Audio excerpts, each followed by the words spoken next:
get the added advantage of 23 years of business experience. Our core competencies include life and personal development coaching, either individually or for your team. With me at the helm, you get someone that is internationally accredited, as well as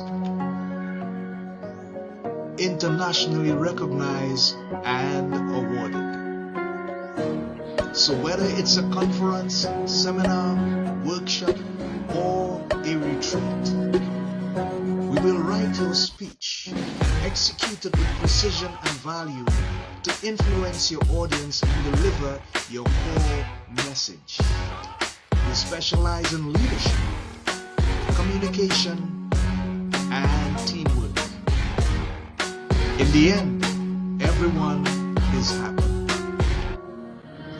So, call us today at 868-290-2395 or send us an email at lovebitsa@gmail.com or visit our website at www.andyspersonaldevelopment.com.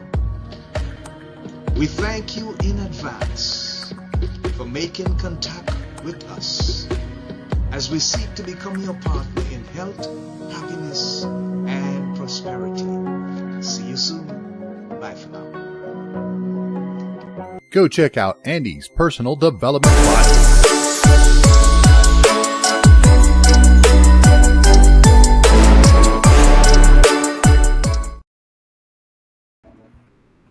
Hi, and welcome to Andy's Personal Development. We are live in the studios of Let's Just Read podcast, and we have a very special guest that we're going to introduce to you in a moment.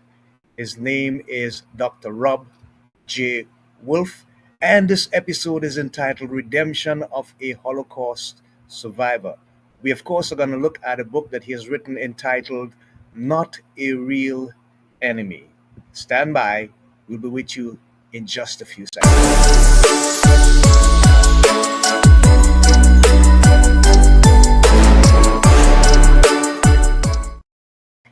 So, in the introduction of Dr. Robert J. Wolf, I can tell you that he's a neuroradiologist and an author. And he is also a very personalized and family-based kind of individual. And you'll see about that or hear about that as we get into the discussion with him with regards to his acclaimed book, Not a Real Enemy. So without further ado, let's introduce our guest live on Let's Just Read podcast, Dr. Robert J. Wolf. Welcome. Hi, Andy. Thank you very much, and I appreciate you having me. Much appreciated. Thank you so much. We appreciate you being here with us, and we thank you so much for sharing with us what we believe will be very vital information with regards to your book, your life, and of course, the theme being redemption of a Holocaust survivor. So, Dr. Rob, and I'm going to call you that just for simplicity purposes.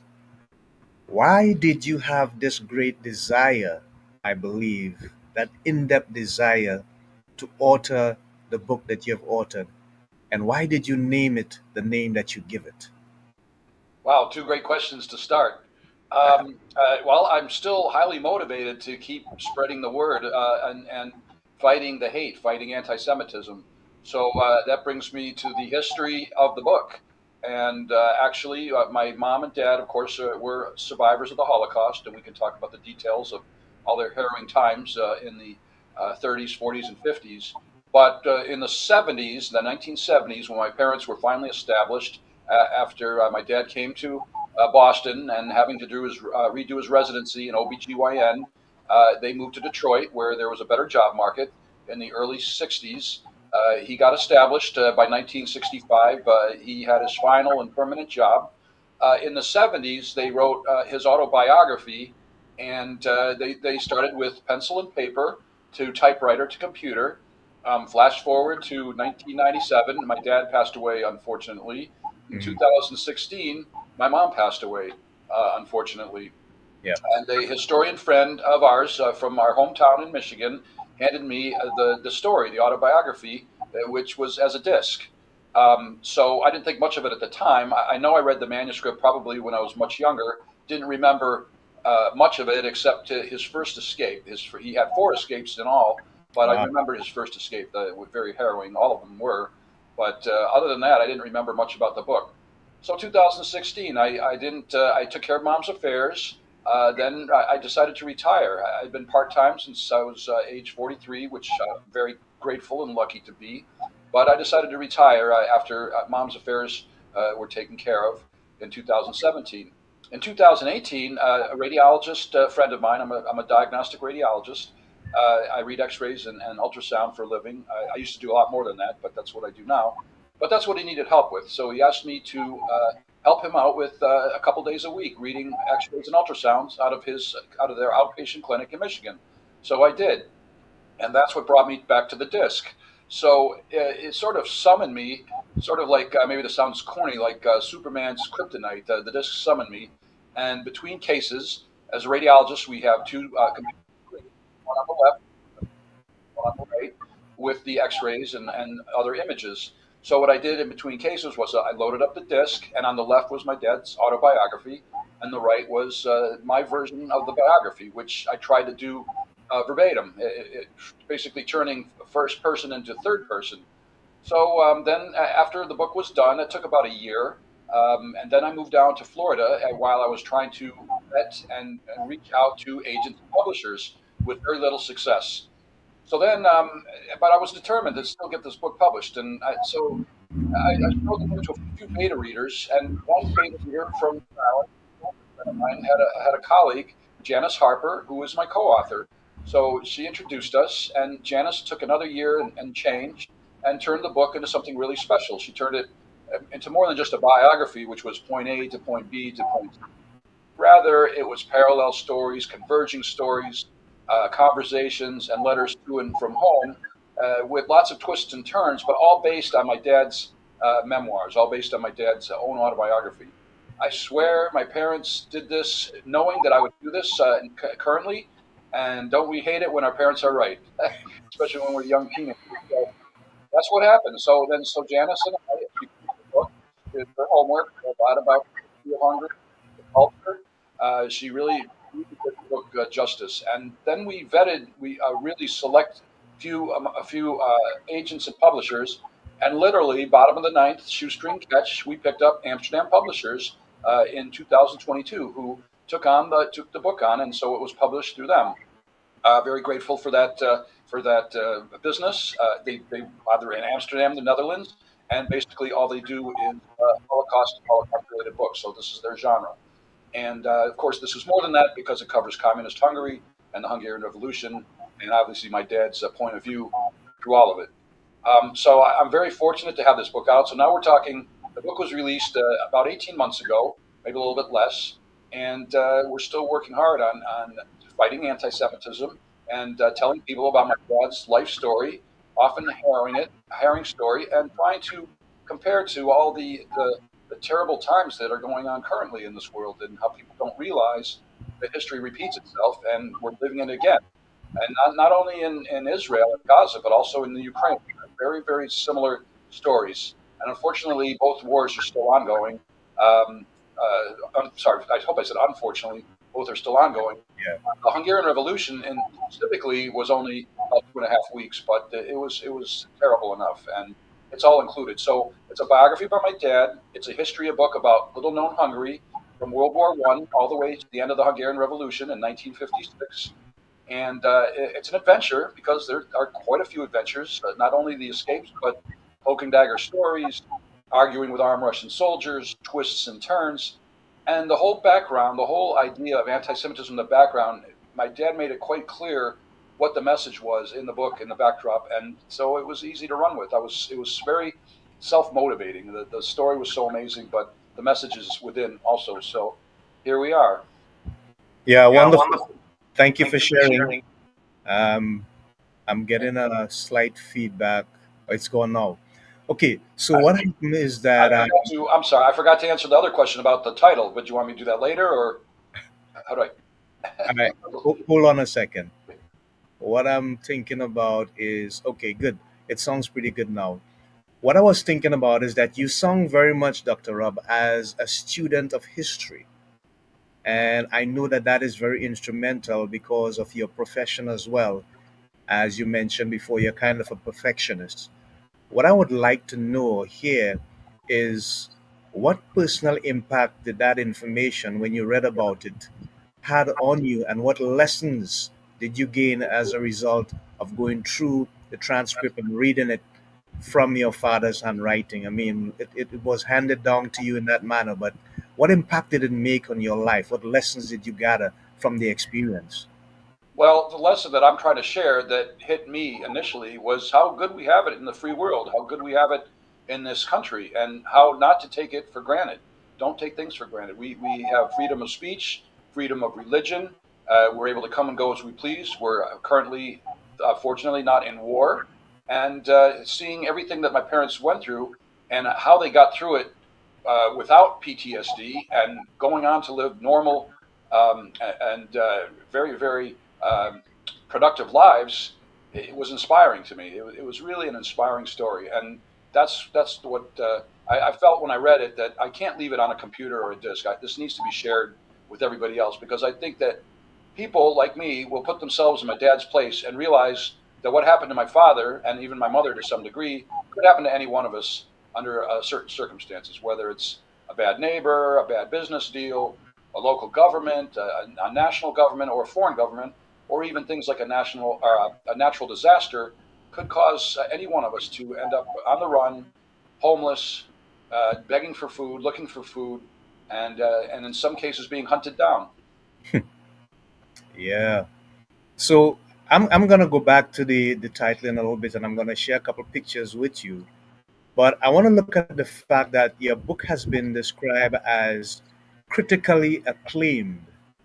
In terms of that reference, what kind of feedback did you get? What kind of reviews did you get when the book was published? Well, they're still coming in, and the vast majority are five-star reviews, and most grateful for that.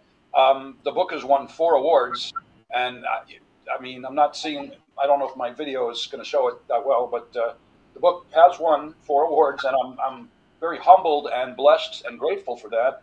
I still haven't even absorbed that because that means that what it does mean to me is that people realize the importance and the quality of the work, and I guess I'll just leave it at that. And that kind of acknowledgement means a lot to me. I never would have expected anything like that.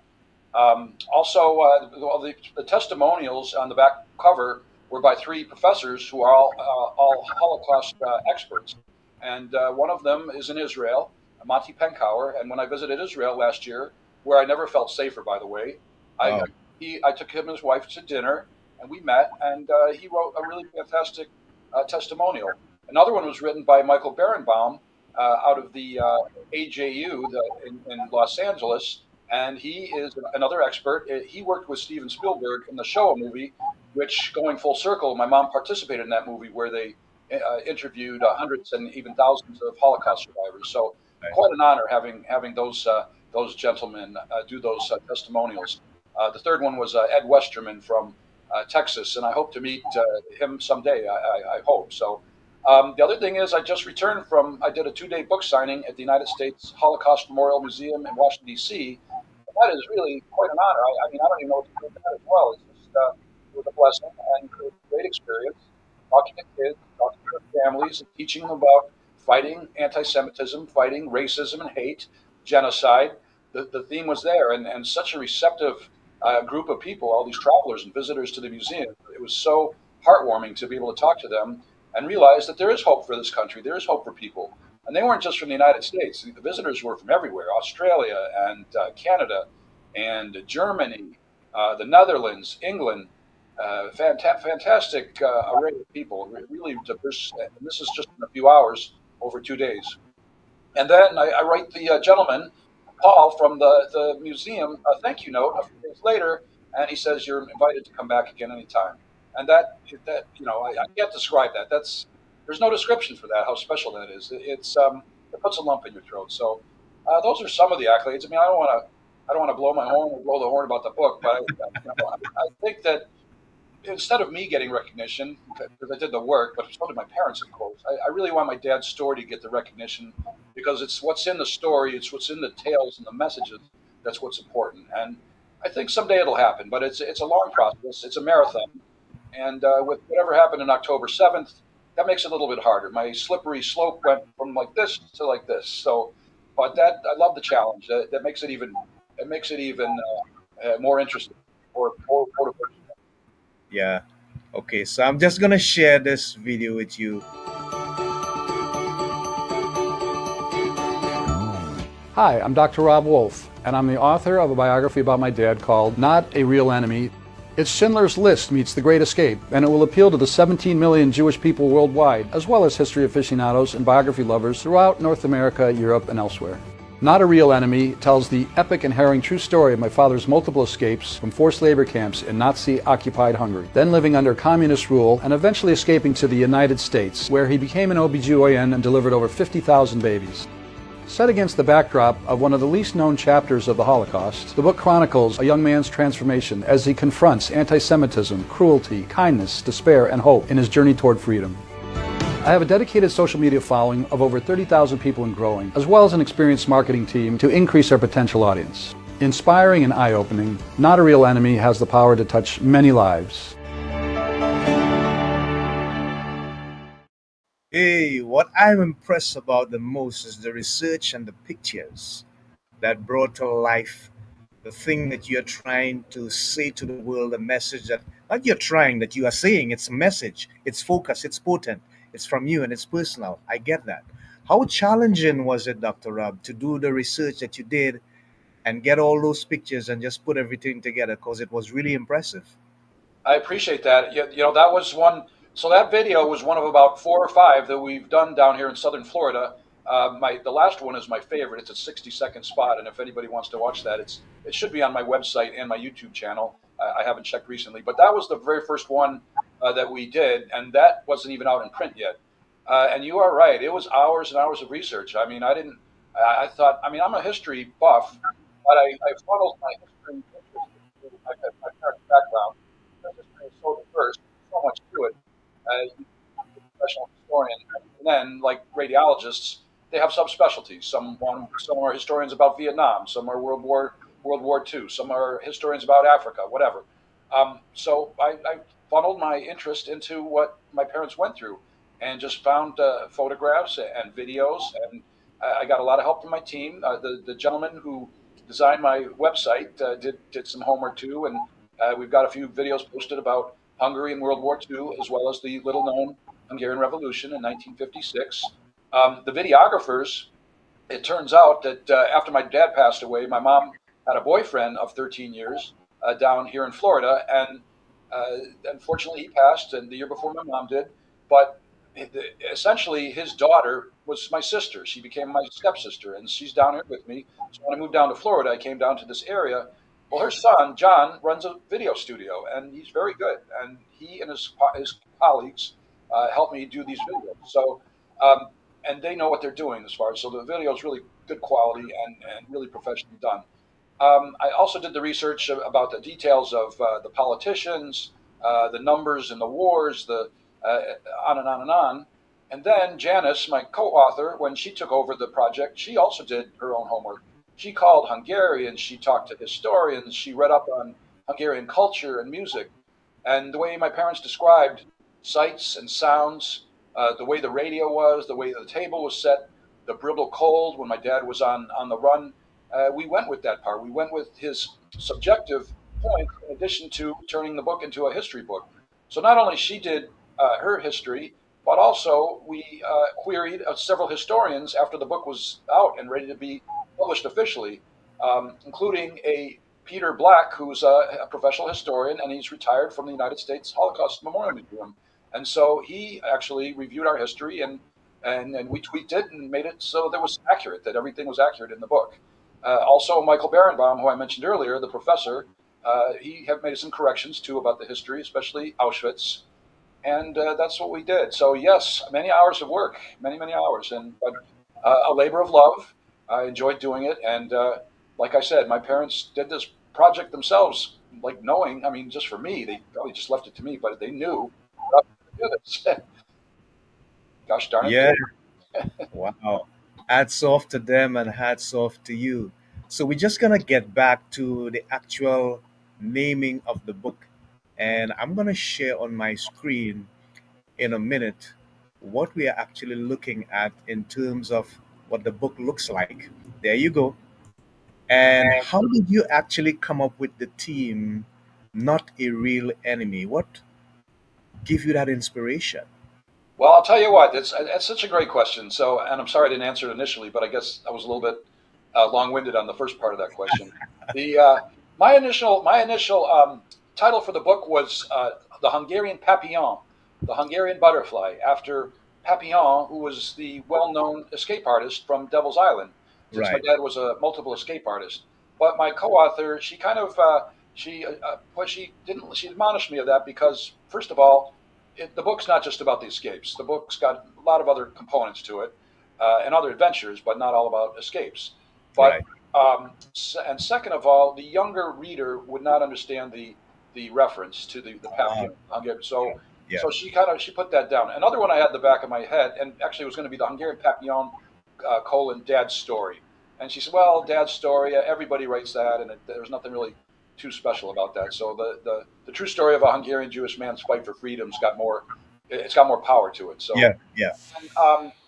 the other thing I pondered, it was kind of silly, was this the sixth book of Moses, the Hungarian Papillon,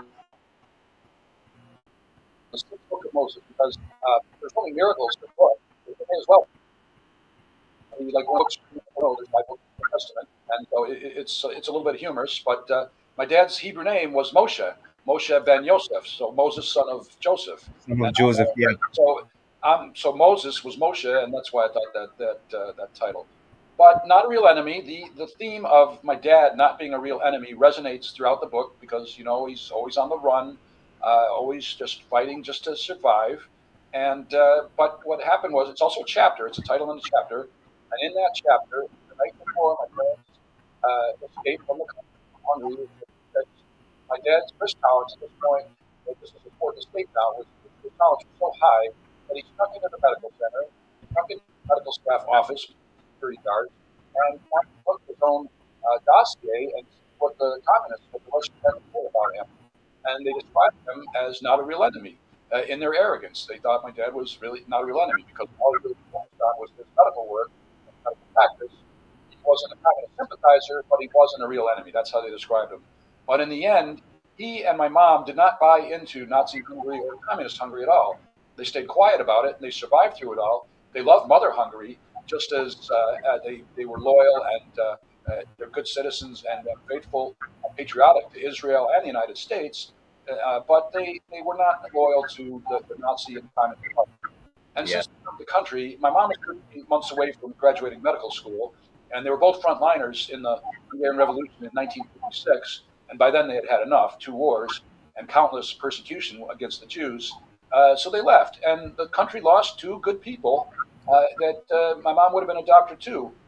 So in the end, they were real enemies. My dad was a real enemy to the Soviets, to the communists, as well as the Nazis. Wow. And I mean, he did it all with brains and guts.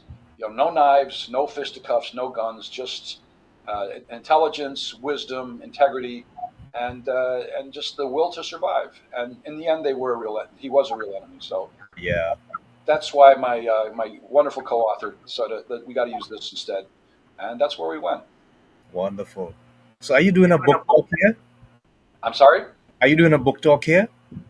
I do book talks. I've done quite a few. I actually have one tomorrow. Thank you very much. The Golden Gate Breakfast Club. I can never say that term without thinking of the very, very great movie, The Breakfast Club. Hopefully you've seen it. Yes. Very funny and it's got such a great point to it. And I want to bring this up tomorrow, that 5 kids that are in trouble that spend a Saturday afternoon together all get each other's message in a matter of hours. They all understand each other better. And that's kind of what I'm trying to do with this book over weeks, months, and years, is try to for all of us to understand each other better. So it's kind of ironic, but they have me for a book talk tomorrow. That's virtual, but I've done quite a few. I did one in the Illinois Holocaust Museum last fall. I did one in my hometown library in Michigan, which was well received. I've done a book talk in Arizona at a Greek Orthodox church, which was really cool because my assistant, one of my best friends from college, he was my college roommate actually, Saki, he's Muslim. So we had a Jewish guy and a Muslim guy doing a presentation for a Greek Orthodox church, so in Arizona, which was kind of neat. And I hope to get more of those because I need Christian. I can't fight anti-Semitism alone. Nobody can. Mm. I need Yeah. to recruit a lot of people. So I will continue to do podcasts and book talks. And I've also, with the help of my PR girl, who I don't use currently, but if I ever win the lottery or something, I would go back to having her help me because that's it. But she got me TV interviews and I got a few radio interviews too. So everything helps. It's not, I'm no Shaquille O'Neal. I'm no Bill Clinton. When they write their autobiography, they're all lined up, the editors and the writers to help them with the book. John Grisham and Stephen King, fantastic writers, right? But Yep. when it's little me and little Irvin that nobody knows, then it's harder to scratch and claw and try to get people to understand. But the main quality is the main thing about is the quality of the book and the noteworthy messages from the stories. So it all ties together, and eventually I think this book will be better known, and we'll just hope that that's the case. Wow, it's such a powerful and intimate story, and I'm supporting you in the fact that you need other people on board to help you share the story as we deal with some of the negative realities that exist in the world. You have the opportunity to appear on podcasts, television, radio. Any consideration about a movie in the making, Dr. Rob? From your mouth to God's ears. I mean, everybody asks that, and everybody who reads the book, including me, says this should be a movie because the descriptions are they're so good, they're so detailed, and they're so lifelike. You can smell the smells, you can feel the fear, you can feel the cold, and the sights and the sounds, the fully dressed table, etc. So yeah, and it could start off with his first escape, or it could start off from page one of the book. It depends on whatever screenwriter. Ironically, I've had my first meeting with a screenwriter who's also a professor out of New Jersey. I'm not sure if he's going to be the one to help do that because I'm not sure what the cost would be. But he has good advice for me about trying to get producers to find out about the story. It's not a New York Times bestseller yet. It'd be nice if it were. Those things are hard to come by. It's not on sale at the airports yet, but those would be nice little accolades as well. Believe me, it's always in the back of my head. But if I keep chipping away and then teaching people about the book, one of these days, hopefully, it gets in the right hands, and we'll see what happens. I did send a copy to Steven Spielberg. They very nicely sent me a letter from his legal team with the book, the whole book, and my letter that I sent saying that he doesn't do these projects anymore. They're worried about legal issues. We all know about Schindler's List, and we all Mhm. know that nobody knew who Schindler was, 20, 30 years ago before the movie came out. I forget the exact year the movie came out, but you know what I'm saying. Yep. Same with Anne Frank. And then he also did the Showa movie too. So maybe he was just done with it. I also queried Adrian Brody. I'm not sure how far that went. Tom Hanks, but that was with the first version of the book, so I guess I could revisit that. Natasha Lyonne, who did the Russian doll. They have Hungarian. Adrian Brody was the pianist. And they'll have a Hungarian background. Those are all long shot queries, but it was worth a try. Adam Sandler lives near me now, and I would love to reach out to him. Even though he is a comedian, I do have his contact information. All long shots, but you got to keep trying. If you don't try, nothing's going to happen. In the end, it'll probably be a relatively unknown producer. Maybe it'll be a documentary. Some people say it should be a documentary. Some people say it should be a mini series, like a Netflix series or a PBS series. I'll take any of it. I just want to get stories known and to help change people's attitudes about hate and racism. And I guess that kind of sums up everything right there. But yes, from your mouth to God's ears, a movie would bring people back to the book, and then we would sell even more. Yeah, wonderful. Thank you for that, Dr. Rob. Um, we have so many things that we'd love to see disappear in the world, including, and of course, the disharmony and the discontent with people of different races, backgrounds, socioeconomic backgrounds. We have something that is so ugly, it's called ethnic cleansing. I don't know how they came up with that. But at the end of the day, we also have diseases like cancer and heart diseases, and there's so many negative things to deal with. If you had to choose one or two that you think we should not have to deal with, Dr. Rob, what would it be for you? Well, I would say war for one. I mean, people aren't meant to kill other people, and as a medicine man, as a radiologist, Yeah. I don't think about this every day, but lately this has occurred to me that the cellular structure, the amazing concept of anatomy, the DNA, the way people are put together, and not only people, cats, dogs, horses, even back in the day, the dinosaurs, fish.